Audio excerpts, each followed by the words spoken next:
उत्तराखंड में अवैध रूप से संचालित मदरसों के खिलाफ मुख्यमंत्री पुष्कर सिंह धामी ने कड़ा रुख अपनाया है।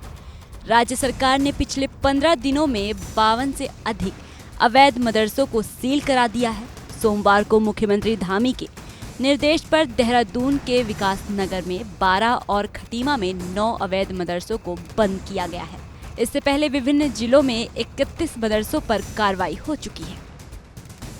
उत्तराखंड में लंबे समय से कई मदरसे बिना सरकारी मान्यता के संचालित हो रहे थे।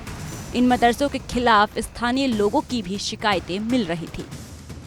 आरोप था कि कुछ स्थानों पर मदरसों की आड़ में सरकारी और निजी जमीनों पर अवैध कब्जे किए जा रहे थे। इसके अलावा कई मदरसों में बच्चों को बिना किसी मान्यता प्राप्त पाठ्यक्रम से पढ़ाया जा रहा था, जिससे शिक्षा की गुणवत्ता पर भी सवाल उठ रहे थे। प्रदेश सरकार को ऐसी भी सूचनाएं मिली थी कि कई जगहों पर ये मदरसे धार्मिक आस्था के नाम पर जनसंख्या असंतुलन की कोशिशों में शामिल थे। इन सभी गतिविधियों को देखते हुए धामी सरकार ने स्पष्ट कर दिया था कि प्रदेश में किसी भी तरह की अवैध गतिविधियों को बर्दाश्त नहीं किया जाएगा। उत्तराखंड सरकार पूरे राज्य में अवैध मदरसों की पहचान कर रही है। पुलिस और प्रशासन की संयुक्त टीम इन मामलों की जांच कर रही है। अब तक की कार्रवाई में देहरादून, उधम सिंह नगर, हरिद्वार और नैनीताल जिलों में सबसे ज्यादा अवैध मदरसे सील किए गए हैं।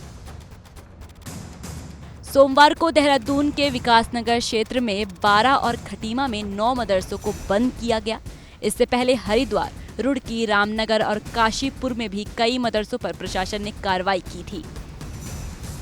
सरकार का कहना है कि कई मदरसे अवैध रूप से सरकारी या निजी जमीनों पर बनाए गए थे। जमीनों पर कब्जे की शिकायतों को देखते हुए प्रशासन ने सर्वे किया और जिन मदरसों के पास वैध दस्तावेज नहीं मिले, उन्हें सील कर दिया गया। पुलिस और प्रशासन की रिपोर्ट में सामने आया कि कुछ क्षेत्रों में बिना अनुमति के मदरसों का निर्माण किया गया था। कई जगहों पर मदरसों के नाम पर बड़ी संख्या में जमीनें घेर ली गई थी। आज तहसील विकास नगर के अंतर्गत जो अपंजीकृत मदरसे थे उन पे कार्रवाई की गई है। तहसपुर थाना अंतर्गत आज कार्रवाई की गई है, जिसमें टोटल 10 मदरसों पे सीलिंग की कार्रवाई की गई है और शेष कल जारी रहेगी। टोटल आपकी कार्रवाई का कितना होगा? अभी तक जो कार्रवाई की गई है 28 फरवरी के बाद ये 19 मदरसे सीज किए जा चुके हैं और भी कार्रवाई अभी 10 बचे हुए हैं, जिसपे कल कार्रवाई। मुस्लिम सेवा संगठन का आरोप भी है कि रमजान के महीने में कार्रवाई की जा रही है। सर, इस पर क्या विचार है? ये पूर्व में ही जो मदरसे थे इनकी जांच की गई थी और जांच की जो रिपोर्ट आई थी उसके बाद सभी लोगों को पंजीकरण के लिए अवगत करा दिया गया था। उसके बाद पंजीकरण जिन लोगों ने नहीं कराया उनकी कार्रवाई। अवैध मदरसों पर की जा रही कार्रवाई को लेकर राज्य में राजनीतिक बयानबाजी भी तेज हो गई है। कुछ संगठनों का कहना है कि सरकार को सभी धार्मिक संस्थानों की जांच करनी चाहिए, न सिर्फ मदरसों को निशाना बनाना चाहिए। लेकिन साहब महोदय यहाँ मौजूद हैं, सीओ साहब हैं, सभी लोग हैं। हमने उन्हें कहा भी भाई किस लिए सीज किया जा रहा। उन्होंने कहा जी ऊपर से आदेश है। किस लिए आदेश है हमें ये तो पता होना चाहिए। हमारे मदरसे में ना तो हम मदरसे के नाम से कोई मदरसा बोर्ड चला रहे हैं और ना ही कोई किसी किस्म का वो चला रहे हैं।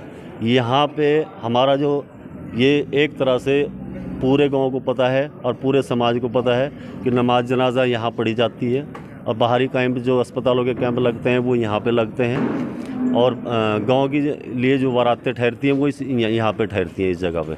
हमने रखा था, इस मदरसे का नाम भी रखा था, लेकिन जब हमें पता चला भाई हमें मान्यता नहीं मिली, हमने ट्रस्ट भी बना रखा था और उसके बाद मदरसे की मतलब ये जो ज़मीन है हमारी अपनी ज़मीन है, कोई किसी समाज की ज़मीन नहीं है या कोई किसी तरह की कब्ज़ा किया हुआ ज़मीन नहीं है, भाई हमारी अपनी ज़मीन है। नहीं तो मदरसा चल रहा है, नहीं मदरसा तो चल ही नहीं रहा है सर। मदरसा बच्चे पढ़ाए जा रहे हैं। नहीं, बच्चे पढ़ते हैं, यहाँ स्कूल के बच्चे पढ़ते हैं, वो ट्यूशन के लिए बच्चे आते हैं। क्या पढ़ते हैं वो ट्यूशन पढ़ाती है। बच्ची खड़ी है हमारे सामने, जो प्रधान है, शाइना प्रधान है, बेटी है हमारी, वो बच्ची उनको पढ़ाती है, ट्यूशन पढ़ाती है।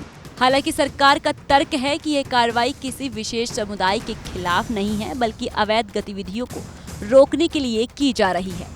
सरकार ने यह भी साफ किया कि सभी कानूनी रूप से संचालित मदरसों को किसी भी तरह की परेशानी नहीं होगी। उत्तराखंड सरकार ने संकेत दिए कि यह अभियान आगे भी जारी रहेगा। पुलिस और प्रशासन को सभी जिलों में सर्वे करने के निर्देश दिए गए हैं। जिन संस्थानों के पास सही दस्तावेज नहीं होंगे उन्हें बंद कर दिया जाएगा।